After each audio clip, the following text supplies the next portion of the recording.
خلق الإنسان من علق اقرأ وربك الأكرم الذي علم بالقلم علم الإنسان ما لم يعلم. وقال تعالى يرفع الله الذين آمنوا منكم والذين أوتوا العلم درجات. صدق اللہ العظیم. آپ کا تھا خطبات جمعہ اور تیسرا مسابقہ عربی اول دوم اور سوم کے طلباء کے درمیان نحو صرف کا مسابقہ تھا. الحمدللہ ثم الحمدللہ. ہم اللہ کا جتنا شکر ادا کریں کم ہے کہ ماشاءاللہ تمام بچوں نے بہت اچھے سے تیاری کی اور بہتر سے بہتر انداز میں اپنا مسابقہ پیش کرنش کی. آپ میں سے جن بچوں نے بھی وہ تمام بچے کامیاب ہیں.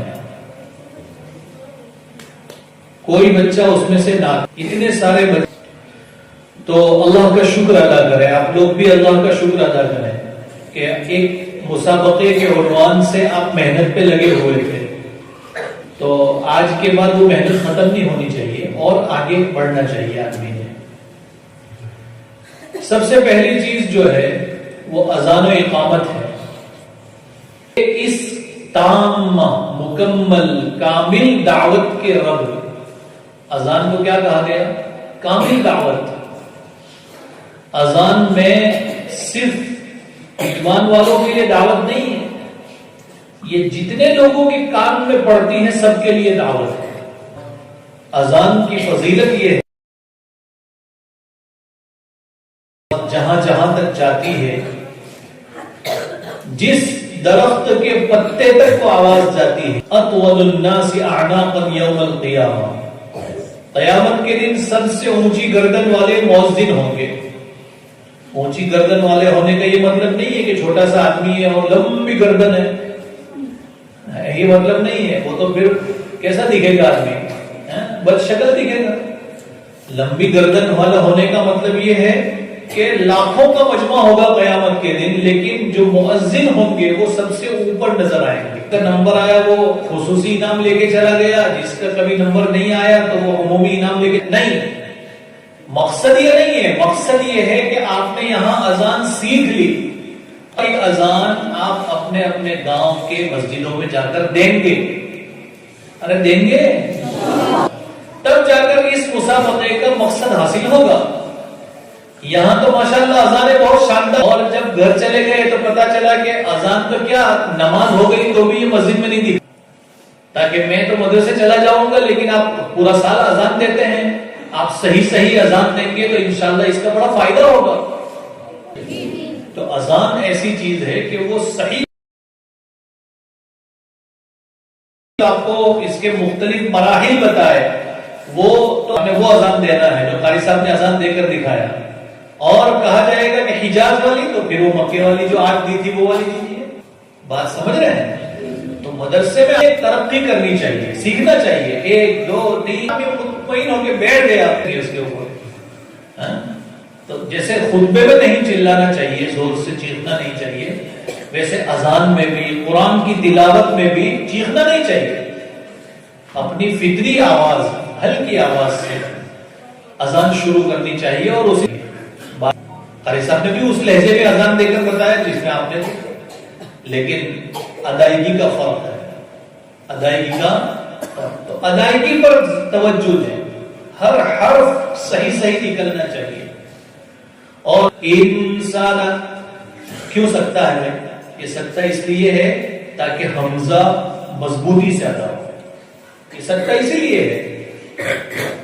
تو اذان کے اندر بھی حمزہ تو وہ نہیں بنانا چاہیے. اسی طرح اکبر را صحیح ہونی چاہیے اور پور ہونی چاہیے.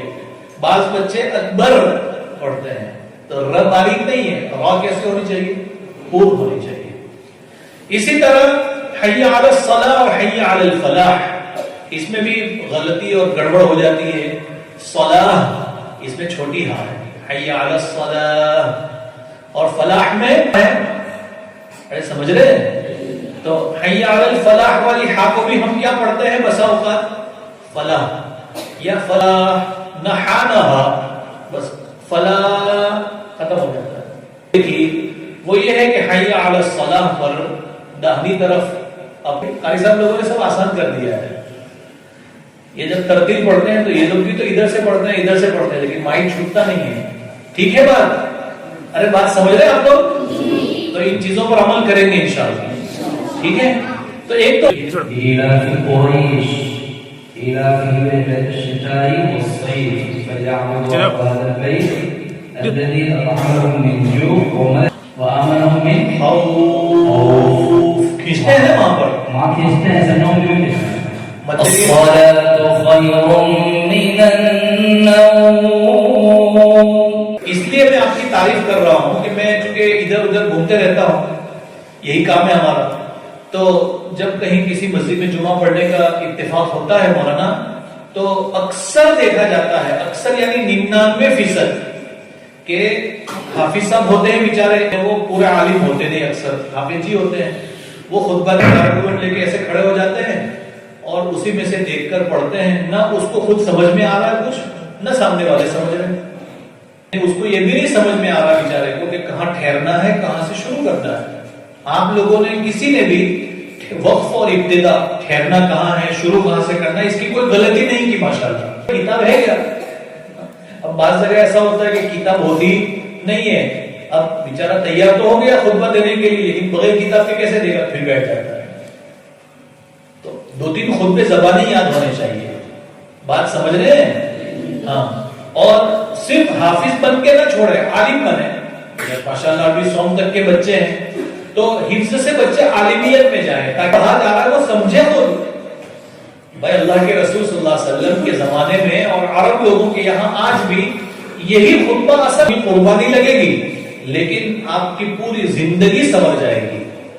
عالم بنیے اور اچھے باصلاحیت عالم بنیے، محنت سے پڑھیے.